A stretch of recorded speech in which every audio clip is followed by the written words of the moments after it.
Hello, everybody. This is the 4th of November, 2020. I'm Nilima Bhat, the co-author of the book Shakti Leadership, Embracing Feminine and Masculine Power in Business. And I'm here in Mumbai, engaging with Oana Juncu, who is currently in France. And Oana is a Shakti Fellow. She's a graduate of the Shakti Fellowship Global Program that we run with the University of San Diego's Conscious Leadership Academy. Oana graduated in our most recent cohort of 2019 and 20. And I've invited her to this Shakti dialogue because A, she's a very interesting person, and B, because she comes from a culture that has given a lot to the world. She's French. And C, because this is a rather interesting time for France and for the US. We are in the middle of the votes getting counted for the next American president as we speak. So it's a very interesting time. And let's hear what Shakti flows like in this conversation. As we know, Shakti is the innate, intrinsic, creative force and potential and energy that moves through everything. So with that, welcome, Oana. Do tell us a little bit about your own background. Hello, Nilima. Thank you for inviting me for this Shakti dialogue. And yes, let the Shakti energy flow. My background is a software engineer. So I started as a software engineer, and I have a double culture because I was born in Romania. And that's also something I feel I wear with me, this double culture that allows me to shift perspective rather quickly and see multiple points of view. So I started as a software engineer, and more I advanced in my career, more I became aware how important the quality of relationship between people is. So I stepped out from really being a software engineer in becoming a coach, a leadership coach that nurtures the individual growth of people, and also how the collective can achieve something together and be proud of. Actually, I like to call myself a leadership DJ that mixes whatever practices make people proud of themselves. And my true belief is that every one of us is a leader, and my mission is to reveal that leader in each of us. That's beautiful, Oana. And maybe we can just zoom out a bit. I would love to hear from you. How do you see the state of the world today, especially with the American elections and what's going on in France at this time? I feel we are in the middle of a birth process, with all the pain of that birth. So really, I feel we are in the pain of birth, a new world. And I feel that what it's happening with the pandemic, and also in France, which is hit today by the pandemic more than other countries, and we are in a lockdown since last week again. It's like a message that the earth is sending us, and Gaia and the Mother Earth will send it to us, the human species and the human soul, again and again until we understand that message. So for me, the second wave of pandemic is like, well, you didn't really understand the message yet. So replay, we'll replay the scenario. And I feel we really need to acquire this awareness of being grateful to our Mother Earth, and also demonstrating solidarity with other people and with the other species also. It's something that really comes to me stronger and stronger. We are not at the top of a pyramid as a species. We are just another species. We don't have more rights than other species. But we can use our qualities as human beings, which is intelligence, maybe gratitude, compassion, empathy, to be at service of Mother Earth. So this is what I decrypt for the pandemic situation. Now for what is happening in the US and the elections, for me is another manifestation of this birth process that is painful. And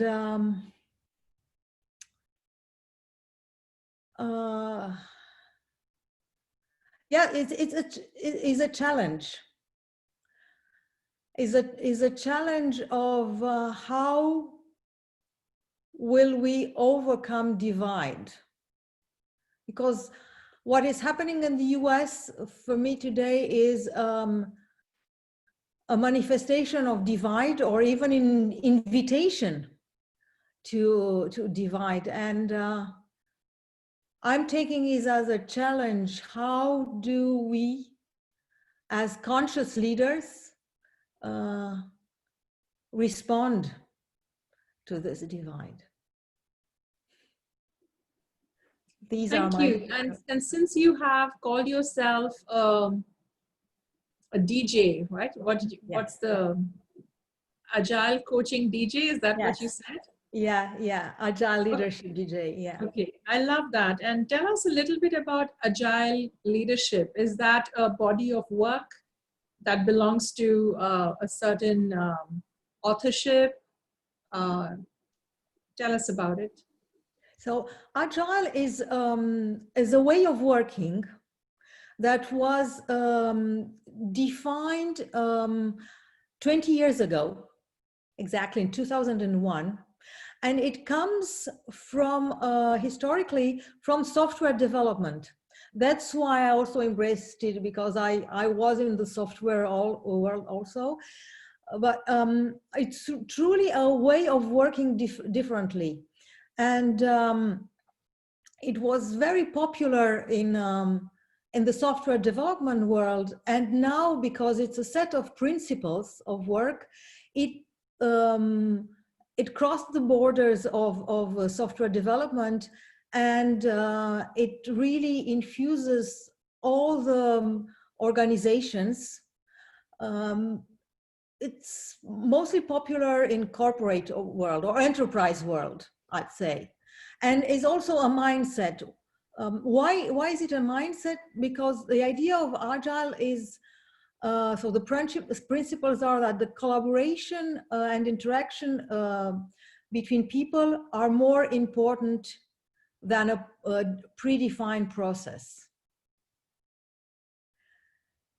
And also the collaboration with the customer, given that it's defined in an enterprise world, is more important than negotiate a contract with the customer. It's always, the idea is, that's why it's called Agile, is adapt to reality instead of trying to force reality to adapt to our plans. It sounds very feminine. It sounds very Shakti. So, It is, yeah. who is the originator? Is there a founder to this methodology? There's a group of American software developer that defined the principle of Agile back in 2001. So they are all male software developers. Interesting. But with a, as you said, I fully agree with you, Agile is very feminine, very Shakti. Where I think that those founders had a important feminine sensitivity. That's why today I think also that what is important, as you said, is to develop the feminine dimension in everyone, including in men. So tell me, give me an example. You worked with this as a DJ. You have a toolkit of fun stuff. Can you tell us, describe a case with an organization? What was the problem that you helped solve using your approach? Okay, so usually I'm called to implement what is called agile transformation. So the organizations become more agile. So it lives by this agile principles. So that's the level of the organization, or to make teams work in an agile way. So I can tell you a couple of my dearest success stories, which one of them, it's maybe this one is my favorite. I was called to implement Agile in a team in a company in South Korea. And when I went there, I remember even I was flying on the plane, and I was telling to myself that this is a huge challenge. Going there to a culture I don't know, to promote or make people embrace principles that are, for me, very positive, extrovert, very Western culture. And I was saying, maybe I will hurt those people, and I will even not be aware of what's happening.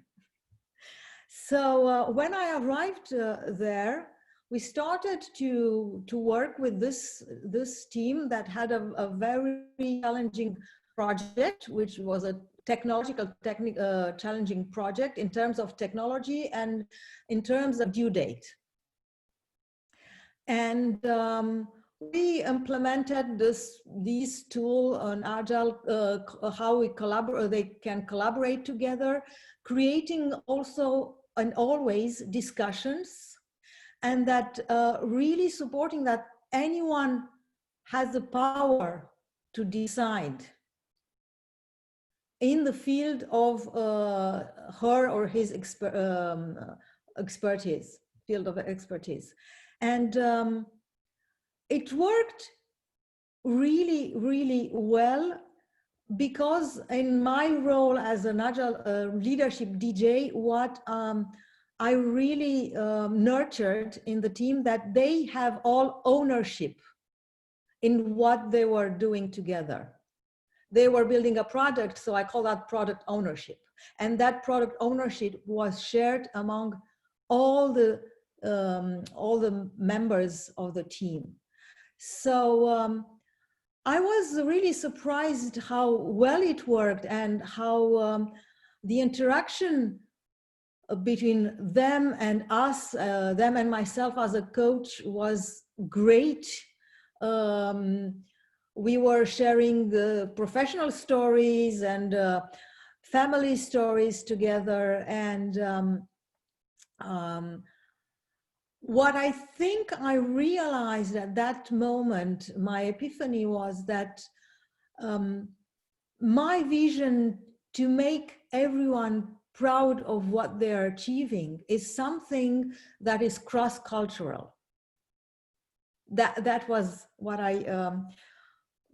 I've learned, or I mean, I think I've learned. And to end the story, really the happy ending. I remember that one of the last times that I was there as with a team as a coach, the person that was in charge of the product development as a strategist was just near to me. We were working together in a meeting room, and he was saying, "Oh, I've got an email from the CEO. I've never got an email from the CEO." And I was there, and I said, "Okay, that's interesting. So what does it say, this email from the CEO?" And he was reading it to me while it discovered the content. And it was, "Dear Don and all the team, I want to congratulate you because I've never seen a product developed in such a short time with all these features." And his face was brighter, and he was surprised as long as he read this email. So I felt very grateful to have contributed to this to the story. This sounds beautiful, Oana. So is your process mainly human interactions? You get them to just understand each other as human beings, and then therefore they work better? Or do you also, because of your software background, you also help them design some kind of a technology tool to be more agile together? I don't offer advice really on the technology, or saying you should use this technology on that technology, or you should code like that or code in the other way. But it's not only working together. There are a number of practices that are more operational. So working in iterations, also always, how do we work in iterations? How they can achieve something that is showable to the user in a very short period of time. So they can get together, code something, and make what we call a demo or a show to the user after 1 week. The idea is that more you get feedback in short loops, better are you're aligned with what the users or the customers will want. And this is based also for a very a systemic law, or it is that this performance systems have short feedback loops. So there's a lot of practices that are more operational and concrete, that only getting people together so they work better together. But that's what you're saying, that's the essence for me of it. All these practices are at service of working better together and allow people to become leaders and demonstrate ownership. Now there's something else. The biggest challenge here is to work with Agile at the enterprises at all levels, because empowering a team means that the management creates a safe space of trust, and mainly trust in themselves. So I really am very fond of working also with C-level and management teams, so they can shift also perspective, what is called a servant leadership. The manager is at the service of her team. And you mentioned trust being such a central piece that's like the game changer. it's interesting that your Shakti Fellowship project to be a change maker is around fear. Yes. So tell us about your project and how does that connect to trust? Thank you. Thank you for asking me this question, Nilima. This is really a dearest topic to me. In my experience as an Agile Leadership DJ called to implement Agile transformation, what I've observed is that organizations and enterprises react like a living organism. They, or a human living organism, let's say, that engage in an heroic journey. So they have, an organization have an aspiration, which I think it's a genuine, true aspiration to change the workplace in a better one, which is more collaborative, empowering teams, being also performant and sustainable. There's a lot of initiatives on sustainable development also incorporate. And in the same time, there's this tension, like in the heroic journey, the aspiration and the status quo. The status quo being very comfortable because it's known.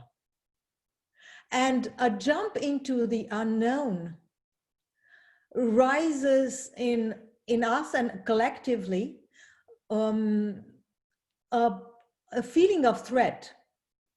Unknown means a threat. And that is a feeling that at an individual and also at the collective level, it relates with the unconscious collective, what I call. And what I've experienced is that the transformation doesn't really fully happen as at the level that people want it to. And for me, this was very important to go to the core of why is the reason that we don't really transform. We still keep the practices of the status quo. And what I believe is that this fear that pulls us back as strings is something that we need to look at with compassion to ourselves and with trust. And that's why also I'd love to work with, and my dream is to work, and I work with leaders to support them on their journey toward their vulnerability, because trust is something that is given, not something that we are waiting for. So being vulnerable is an act of courage and of trust. And also shifting perspective on fears, because it's something that I believe is that fear can be looked at like a lighthouse. Instead of trying to overcome the fear, which I think it's not really possible, because fear is a healthy emotion. Here we fear because our brain is designed to keep us alive. So fear is very important. So I don't think we can overcome them, but fear has a very important message. And my idea is to really shift the perspective and look at fears as lighthouses that point us to what is really important for us. Because we don't fear something that is not important, really. So this is the place I create for people to be comfortable and brave enough to look at their own fears and then see what is behind the fear. You are asking me also about what is my,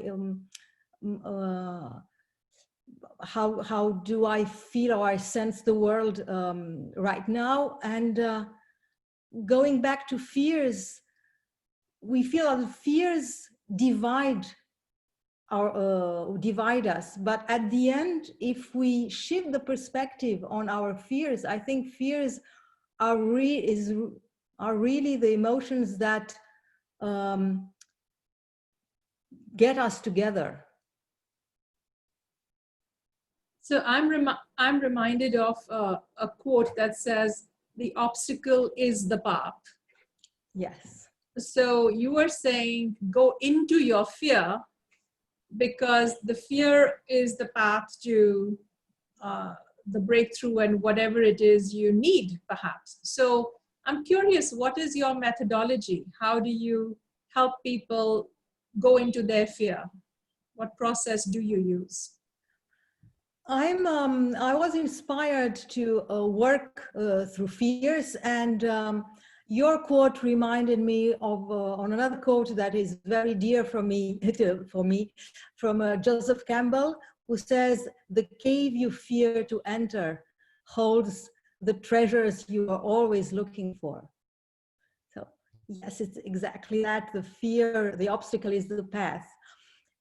My methodology is inspired by the 3U, which is an approach of transformation that says that we need to let go our practices, listen, be present, and listen to what the future is ready to tell us.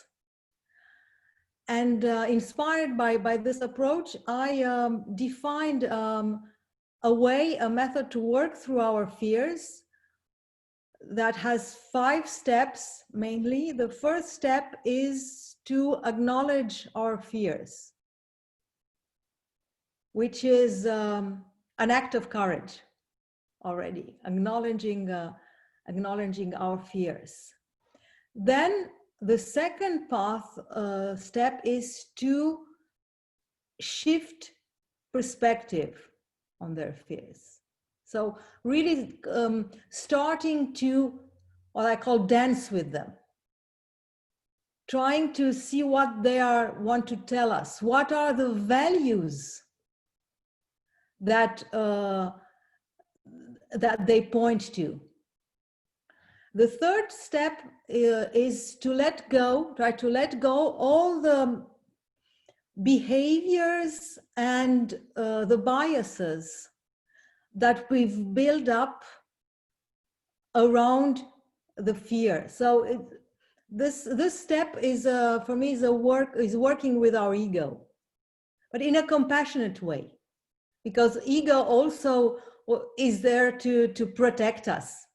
Oh, we created a set of biased behaviors, so that built up our ego, and ego was there to protect us. So all this path is very important to be very compassionate to ourselves.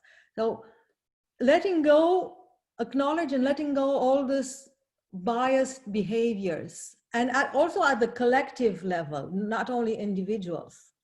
There are a lot of behaviors that are stemmed in this fear, but we call them more risk management behaviors, for example. Like, and the need to control, for example, it's another example. So the next step is being really present, and this is the most difficult step, because this is the step what I call of creative chaos. When we let go the practices and the behavior we had, there's a moment where there's nothing yet there. And this is the moment where we need to really to be the bravest. But it's also the moment where all the fears come in. And the theory U has the shape of U. And this moment of presence is at the bottom of the U. And it's also the moment where we are very much tempted, instead of crossing the chasm, to go back to the status quo. So this is what I call the moment of presence, and where my presence with the leaders, I feel brings the most of value. So they don't go back to the status quo. And start to listen. So the next step is start to listen to what is really wanting to come. Because in careers, we always, if we are present and we transform fears in our allies, we can hear what is wanting to happen. And create, that's the moment where we create new practices. So in this step, we really create new practices that are aligned with the new way of working that we aspired for. And then the last step is crystallizing those in a prototype and see how it works. So I'm reminded of a beautiful quote from the mother, Sri Aurobindo, who's one of my guides. She says, do not give up, hold tight. The night is darkest when dawn is near. Yeah. So that point where, you have to face it down, and she's saying, do not give up. That's where you have to hold on tight. And then there is magic and breakthrough, right? From the deeper ground of intelligence. So this is beautiful. So Oana, if the listeners here want to know if your work is right for them, describe one or two scenarios that you feel called to serve at this time. So if you were speaking to me as a prospective client, what would you say is your collaborative dream wish to work with? So my collaborative dream is to work with leaders in the world of enterprises, so they engage on this path of working with the collective fears as themselves as individuals and as a group with their peers to achieve the transformations that they are looking for. Because there is something that it's said, we want to create that our enterprise is more collaborative. We want to change the hierarchy in one that is a flat one, for example.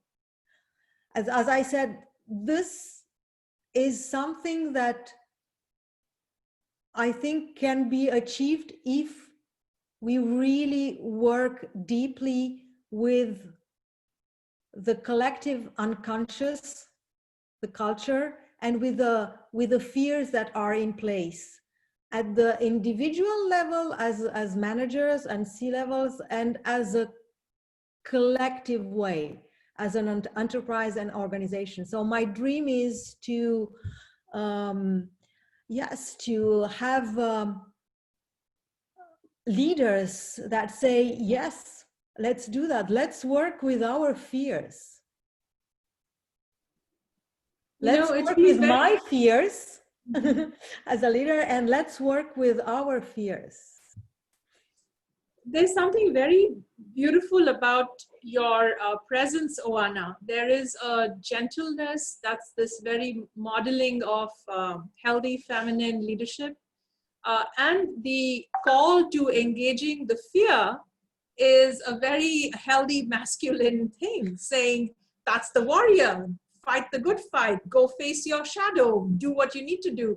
So I just want to invite our viewers to pay attention that this is what we are looking for in a Shakti leader, the ability to have that fearlessness, to face down the fears and to work with them, to go into that cave Campbell invites us to go into, and at the same time not be in this very aggressive warrior mode about it, but almost have a curiosity and a wonder and a gentleness and almost a gentle dance and playfulness is what you seem to be inviting us to.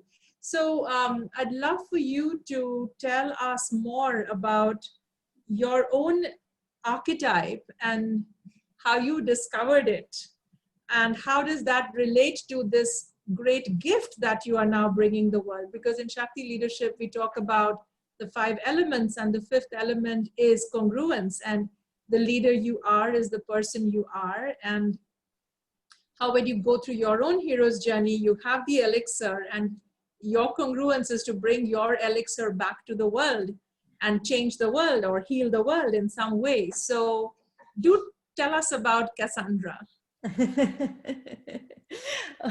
Yes, I was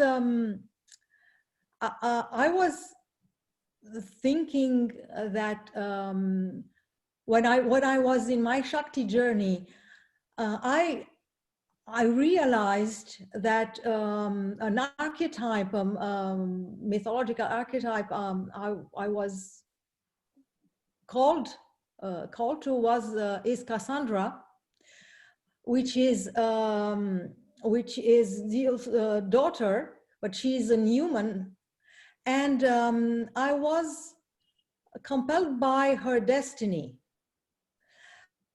She was promised a gift by Apollon of seeing the future if she made love to him. But she didn't. She refused to make love. She took the gift, and she refused to give herself to Apollo. And then Apollo speak to her and cursed her, so that no one believes her what she's telling. And she had a very hard life afterwards, because of course she was telling Priam that the Trojan will come, and she predicted all the tragedies that happened, but she was considered as being a fool, of being crazy. And why I felt called to her, because sometimes I felt a little bit like her, saying things that seems very much not in the mainstream, and people looking at me a little bit different. Even working with fears, you know, it took me a little bit of courage to step up and say that actually we have to work with our fears. I was also very touched by the symbolistic of Cassandra's destiny, because she was cursed because she didn't apply, or didn't listen, or didn't apply to God's rules. And what I felt called to is to give Cassandra a voice again, because she has no voice. She speaks, but no one listened to her. And for me is, I would like to rewrite Cassandra's myth in a Shakti way. So she has a voice, even if the gods get angry. Love it, love it. You know, you've taken an ancient Greek myth, and then you have made it so relevant to the modern feminine rising movement. Yeah.